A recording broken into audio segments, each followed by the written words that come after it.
Ito kasabihan, ang hindi raw natututo sa mga leksyon ng nakaraan, kung hindi may stiff neck, hindi marunong lumingon, dapat daw konyatan. Kung hindi ka naniniwala na umuulit-ulit lang ang kasaysayan na parang isang napakasamang replay sa isang programa mula sa BBC2 noon, tingnan mo at makinig sa episode na ito. Dahil dito, tututukan natin ang mga partikular na mga paraan ng pagtitipid ng pamahalaan nung tinamaan ng Pilipinas ng lintik ng krisis sa langis noong 1973. Dito, balikan natin yung mga nangyari dito sa History with Lord Espesyal. Taon 1973. Marcos din ang apelyido ng Pangulo noon. Pero Marcos Sr., 8 taon nang nakaupo, 8 taon nang nasa kapangyarihan. Si Marcos Jr., high school pa lang noon, nag-aaral sa ibang bansa.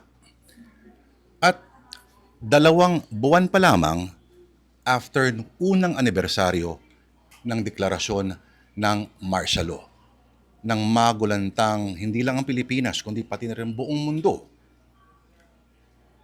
sa anunsyong babawasan daw ng supply ng langis na makakarating sa bansa. At gaya din ngayon, ang problema ay nagmula sa gitnang silangan. Ang rehiyon ng mundo na palaging tensyonado at sa kasamang palad, ito rin yung rehiyon na pinanggagalingan ng importanteng itim na likido na siya ring dugo ng modernong industriya, ang langis. Gaya din ngayon, ang krisis ay may kinalaman din sa giyera. At gaya din ngayon, may kinalaman din dyan ang Israel. Nang lusubi ng Israel ng mga puwersa ng Egypt at ng Syria sa tinatawag na Yom Kippur War ng 1973. At sa tulong ng Estados Unidos ay muling pinahiya ng Israel ang 2 bansa at nakakuha pa nga ng dagdag na teritoryo ang Israel. Biruin mo, ikaw na'y lumusob, ikaw pa'y nawalan ng lupa, ng teritoryo. At para ipakita ang kanilang pagkadismaya sa pag-alalay ng Amerika at mga kaalyado nito sa Europa, pinangunahan ng Saudi Arabia na i-boycott ng OPEC o yung Organization of Petroleum Exporting Countries ang paghihigpit ng supply ng langis. Ang 7 Arab countries na ito, Abu Dhabi, Algeria, Bahrain, Iraq, Kuwait, at Libya. Collectively, ang mga bansang ito ang nagsusupply ng 80% ng langis sa Europa. At kailangan na ng langis nun, lalo na't paparating na ang taglamig, ang winter. At ang pagbabawas ng 26.5% sa produksyon ng oil ay magpapatuloy daw hanggang hindi naaayos ang gusot na may kinalaman ng Israel. Para sa mga Arabs, may 3 kategorya daw ang mga bansa sa puntong ito. Ang mga friendly, ang isa naman ang neutral, at ang pangatlo, supporters of Israel. In short, kalaban. Ibig sabihin, zero supply para sa mga pro-Israel na bansa. Kasama of course yan ang Estados Unidos, ang the Netherlands, ang South Africa, Rhodesia, at ang Portugal. Ang neutral countries naman ay limitado ang makukuha. For example, 5% sa Italy, sa Federal German Republic, sa Belgium, Ireland, sa Denmark, at Luxembourg. Wala namang embargo para sa UK, sa France, sa Spain, at other Muslim countries. Samantalang mga bansang kabati ng mga Arabs ay makakatanggap ng supply na abot hanggang na pang 9 months out of a year. Kasama dyan, of course, yung France, Spain, UK, at ang mga fellow Islamic nations. Okay, initially, wala ang Pilipinas sa listahan ng mga friendly nations. Hanggang nagdesisyon si Marcos Sr. na magpadala ng high-level delegation na pinangunahan ni Foreign Secretary Carlos P. Romulo papuntang Saudi Arabia para makipagkita at kausapin si King Faisal. Eto ka, ang kailangan kasi ipakita ng Pilipinas na meron tong diplomatic support para sa Arab cause, no? Including ang pag-recognize sa karapatan ng mga Palestinians at ang panawagan na mag-withdraw ang Israel from the occupied territories. Parang ganun pa rin problema. Ito lang daw ang mga kondisyon sa sino mang susuplayan ng OPEC ang panahon na yon. Yung volume ng dami ng langis na isusupply ay yung gagamitin lang dapat for national consumption. Walang re-exporting na papayagan. Walang substitution, kumbaga. At dapat din ang maging transparent ang gobyerno sa mga datos ng pagkonsumo. At ayon sa datos, 180,000 barrels ang kinukonsumo ng Pilipinas kada araw. At 80% dito ay gasolina. Tandaan ang world supply noon ay 5% ang binaba na nagresulta sa price increase ng 70%. Okay, noong November 3, 1973, si President Ferdinand Marcos Sr. ay nag-issue ng 5 direktiba. Una, na ang Defense Secretary na si Juan Ponce Enrile na siya ring chair ng Cabinet Committee on Prime Commodities ay magsagawa ng kompletong inventaryo ng existing oil supplies at kasama dyan crudo sa mga refineries, mga processing plants, mga distributor at mga gas stations. Pangalawang direktiba ay inutos din ang pagpiprint ng mga cards bilang paghahanda sa pagrarasyon ng petrolyo. Inatasan nga ang mga barangay para i-update ang kanilang mga listahan. Pangatlo, of course, ito yung pinadalang diplomatic mission sa Middle East para makipag-negosasyon para sa supply natin ng crudo. Pang-apat, nag-utos ang gobyerno na limitahan ang takbo ng lahat ng mga sasakyan hanggang 50 kilometers per hour, parang sa Amerika din.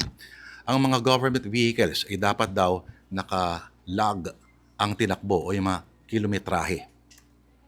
Pangalawa, itong interesting dito, ang tinatawag na daylight saving time. Sa mga kaedad ko na nabuhay nung dekada 80, 90, pamilyar sa inyo ang DST.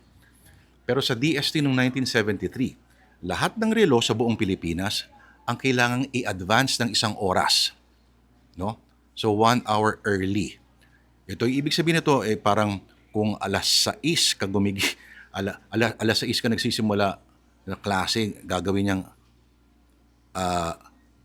alas 5, ganun. Extreme naman yon. So 7, 6 ka magsisimula. Okay, more on the DST later, no? Pinatutupad din ng mga tipid kuryente ng mga gawain tulad ng striktong pagpatay ng mga ilaw at air conditioning pagkatapos ng office hours. Buti na lang wala pang Facebook noon, no? Kundi baka si Pepper kung ano ng mga ginagawa at kung ano ng mga pinapanood sa mga website na nagsisimula sa letter P at nagtatapos sa letter B. Ang mga neon lights, no, sa mga display sa mga kalsada, mga malalaking sa mga nightlife, di ba? Dapat daw naka-off na by midnight. At may mga aatasan din ng mga officers, no? Sila yung nakatoka na mag-submit ng written report sa power consumption. At hinikayat din ng lahat ng government personnel na dapat sa opisina na lang daw mag-lunch at huwag na lumabas. Lalo na yung mga mamamasahe pa, makipagkita sa mga restaurant at mga ganyan-ganyan. Pero ito trivia, hindi raw ito yung unang pagkakataon na in-implement ang Daylight Saving Time o DST sa Pilipinas. Abay, ginawa na rin pala ito nung Commonwealth era, panahon ni Quezon. At minsang ni-revive ni Ramon Magsaysay noong 1950s.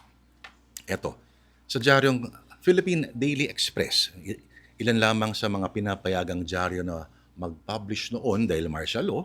Of course, pro-government paper ito. So, makita, lahat ng perspective dito ay pro-government perspective. Siyempre, yung mga mga opposition, nega.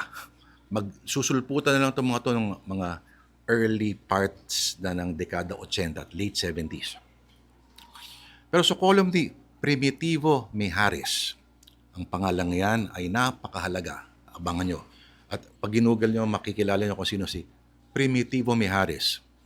Sa column ni Mijares, sabi niya, dapat daw itigil na ang mga gawaing maaksaya. Kilala niyo yung karakter na Asyong Aksaya?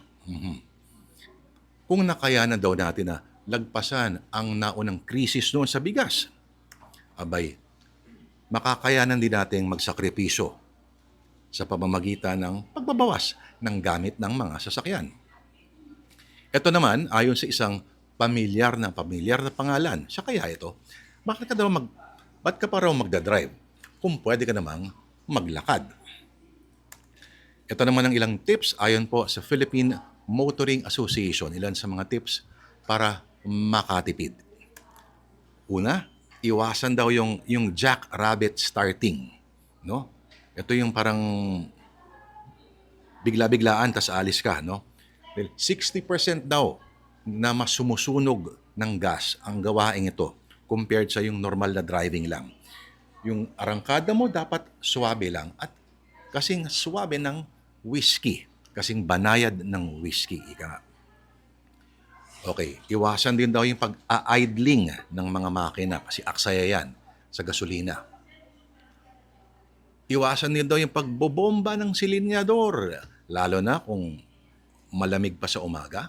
Buti pa si Starix, kahit gaano kalamig, bobomba agad at walang nasasayang.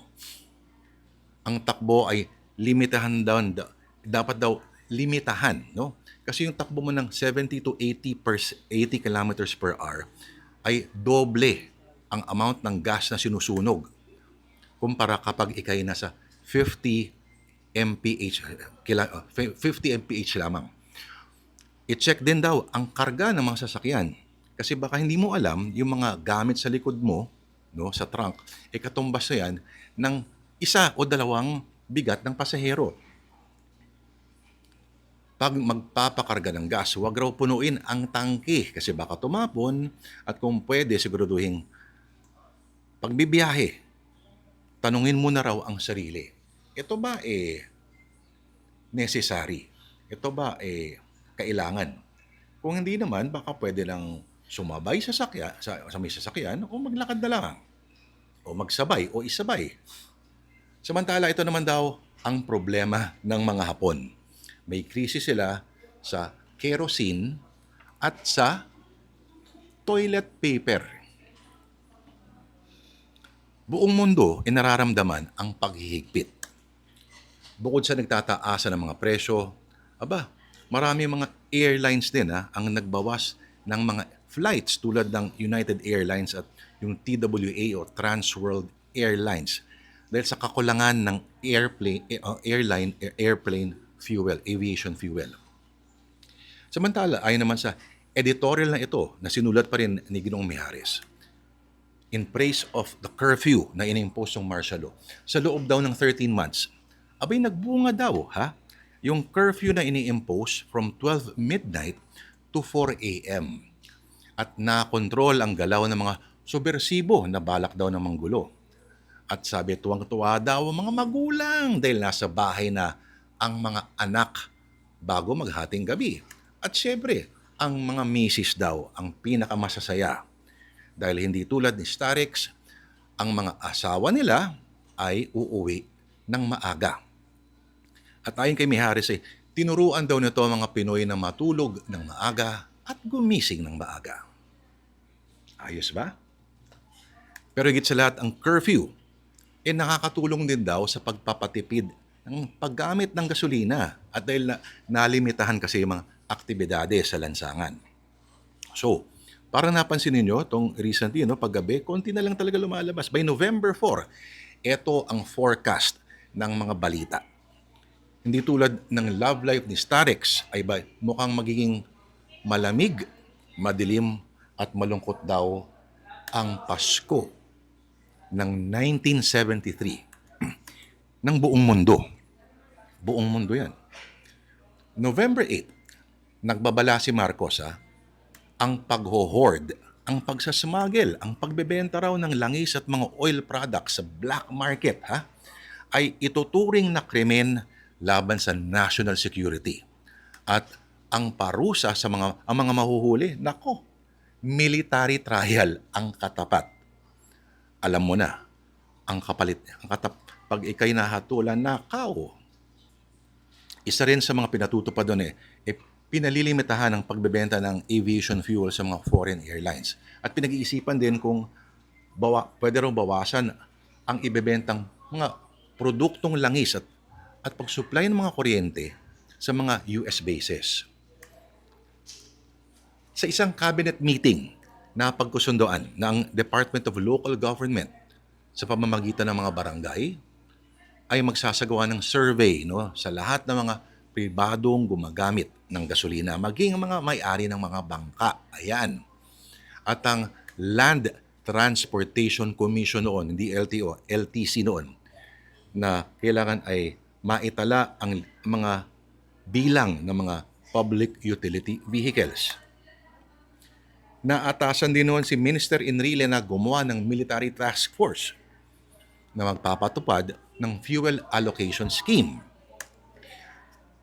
Si Enrile rin kasi yung chair ng National Prime Commodities Operation Center, no?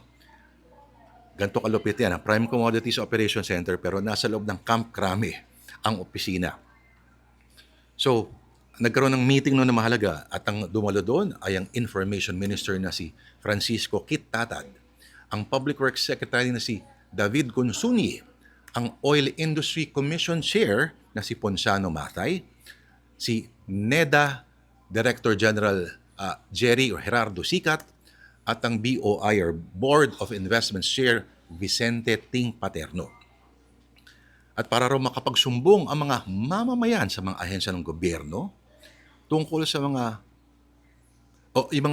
at para makapagsumbong ang mga tao, ang publiko sa mga abusadong ahensya ng gobyerno, o kaya mga negosyante o yung mga negosyo, mga tindahan na nang aabuso, na nananamantala.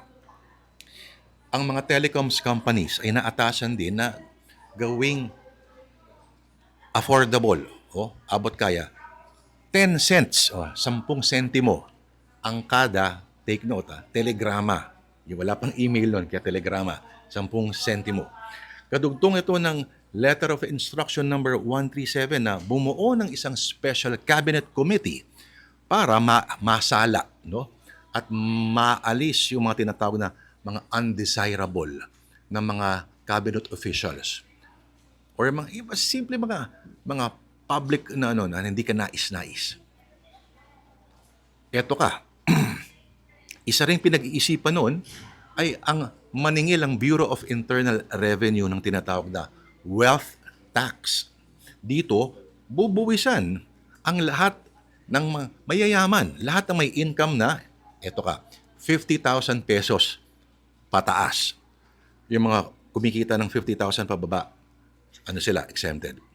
So, malapit-lapit din ito sa mungkahi ngayon ng Ibon Foundation na kung bubuwisan lang daw natin ng 1 to 3% ng kanilang kabuuang yaman, ang top 15 richest Filipinos, makakakolekta raw tayo ng mga 450 hanggang 600 billion pesos kada taon. Kada taon, take note Pero umabot na rin sa punto, na nung mukhang walang nakikitang kaayusan na mangyayari anytime soon sa nangyayari sa Middle East, umabot sa punto na kailangan na rin na palimitahan ang gamit ng mga kuryente sa mga bahay. At ang pinag-aaralan din ang posibleng dagdag bayad sa mga susobra sa itinakdang limit, At sa mga government offices naman, ang hindi paggamit ng aircon ng tuluyan, init nun, At palitan ang mga incandescent ng fluorescent na mga bumbilya. Pinag-utos rin na ang mga ilaw daw sa mga parks ay buksan 15 minutes bago mag-sunset. Pero bawasan daw ng kalahati ang ilaw after 10 p.m. Yung mga paghihigpit na pinatutupad. So October 20, 1973, pinayagan naman ng Oil Industry Commission at sa isang dekreto rin ng Pangulo ang petisyon ng 6 na oil companies na magtaas presyo. Maliban sa mababang supply, no, kasabay din ito kasi nung pangongolekta ng mga bagong buwis sa gasolina, sa mga lubricating at diesel products. So, ito noon, 1973, ang bagong presyo ng petrolyo. Premium gasoline mula sa 39 centavos naging 53 centavos. Ang regular gasoline mula 33 cents. My God, naging 48 centavos na. At eto, talagang magwawala talaga ka. Ang mula 31 centavos, naging 41 centavos per liter na ang diesel. Ang LPG naman, mula 12 pesos and 50 centavos per cylinder. Ngayon, naging 13 pesos and 50 centavos na. Ang kerosene naman, ang gas, ay tumaas ng 4 centavos per liter. At sa puntong ito, ang worldwide price ng crude oil from 2 ay naging, my God, $3 na per barrel. At siyempre, yung mga bus operators, no, humirit din ng dagdag pasahe. From 15 cents, humihirit sila ng gawin itong 25 centavos ang pamasahe. So, nung November 12, ay sinimula na ang pagrarasyon ng gas sa Greater Manila area. At nung kailangan ng magrasyon ng gasolina, kasabay din ito ang direktiba na lahat ng private vehicles lilimitahan lamang ang benta sa kanila. Sa mga jeep, mga heavy at light vehicles, 15 liters lang. Habang sa mga motor, ay 10 litro lamang ang kada araw ang pwedeng ibenta sa kanila. Pero kung doktor ka, no, kung working doctor ka, pwede ka rin magpakarga ng karagdagang 10 litro. Ang mga private vehicle owners naman ay kailangan magparehistro muna sa kanilang mga barangay para mabigyan ng gasoline ration cards, gasoline ration cards. Wala kang card, hindi ka bebentahan. So eto, may schedule pa to sa umaga, 5 to 7 lamang. Take note 5 to 7 lamang ang bentahan sa umaga. Pagdating ng hapon, 1 to 3 p.m. Diyan ka lang pwedeng bumili ng gasolina kung ikaw ay may-ari ng private vehicle. Outside of these hours, ang bebentahan lamang ay ang mga public utility vehicles.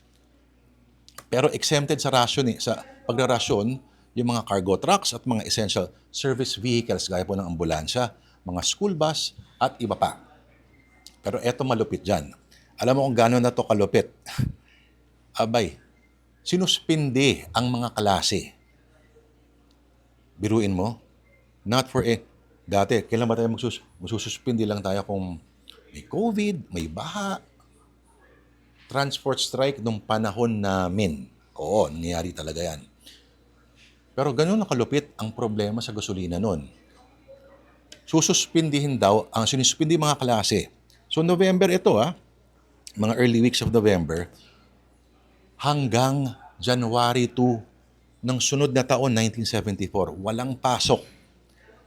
Suspension na yan, ang Pakay ay ma-decongest para paluwagin ang mga daan at para makatipid raw sa krudo. Yun nga lang, hahabaan din ang mga school semesters. So hanggang April 8, 1974 para naman mabawi yung mga nawalang araw, no? At sa mga government offices, parang 3-day weekend. Sounds familiar ba? Parang ngayon lang, At habang mukhang wala pa talaga nakikitang kaayusan no? Anytime soon ang mangyayari noon sa Middle East. Pinag-utos na rin ang pag-aaral na makahanap ng paraan na mag-switch, no? Yung ating dependence mula sa langis papuntang natural gas. At pinabibilis nun ni Ferdinand Marcos ang pag-develop ng mga geothermal at mga nuclear energy sources. In fact, inutusan nga raw yung chairman ng NAPOCOR na si Ramon Aravan Zoparap na pumunta raw sa Taiwan at sa Japan at para pag-aralan daw, no? Kasama na dyan yung plano na magtayo ng nuclear plant pagpasok ng dekada 80. At pinasimulan na rin i-develop ang isang geothermal project, no? Sa Tiwi, Albay na kaya raw supplyan ng kuryente ang buong Luzon. Pero alam natin ngayon na hindi siya ganun katotoo. At inuobliga raw na lahat na may hawak ng concessions, no? Sa mga lahat daw ng mga properties na may natural gas deposits. Obligado ka raw na i-develop yung yung natural gas mo, kung hindi ay babawiin ng gobyerno ang karapatan mo. So, kung titingnan natin, hindi nawalan, hindi nagkulang sa foresight, no? Hindi nagkulang sa foresight ang mga gobyerno natin noon. Kung noon pa lang, nakikita na nila na ang mga teknolohiya na maaring pumalit, ang maaring pumutol sa ating pagsalalay sa langis na kailangan mo pang i-import mula sa kabilang bahagi ng planeta. Anyari, bakit ngayon, ganun pa rin? Ilang dekada na lumipas, ang dami-dami ng matatalino sa Pilipinas. Anyari. At kung noon, ang gobyerno parang pinaghandaan talaga. Hindi natin alam, baka ito'y punto de vista lamang ng pro-government paper, no? Pero bakit ngayon, yung presidente ay parang kampante at sinasabi niya na okay pa raw ang supply, hindi raw dapat magpanik, wala raw taas presyo sa mga bilihin sa mga palengke. Paano niya malalaman na mamalengke ba siya? Kahit sinabi na rin ng mga tindera nagtaas ng 10 piso, halimbawa yung mga gulay at prutas. Sabi niya, wala raw taas presyo. At sinabi niya, yung kapangyarihan na minadali ng parehong kamara ng Kongreso, ang mababang kapulungan at ang Senado, minadali para bigyan siya ng kapangyarihan na isuspindi ang excise tax. Ngayon, may hirit na pag-aaralan daw muna kung kailan gagamitin. Anak ng sinasabi natin dyan Basta, ako po si Lord De Vera. Ito ang History with Lord Especial. Kayo kasi,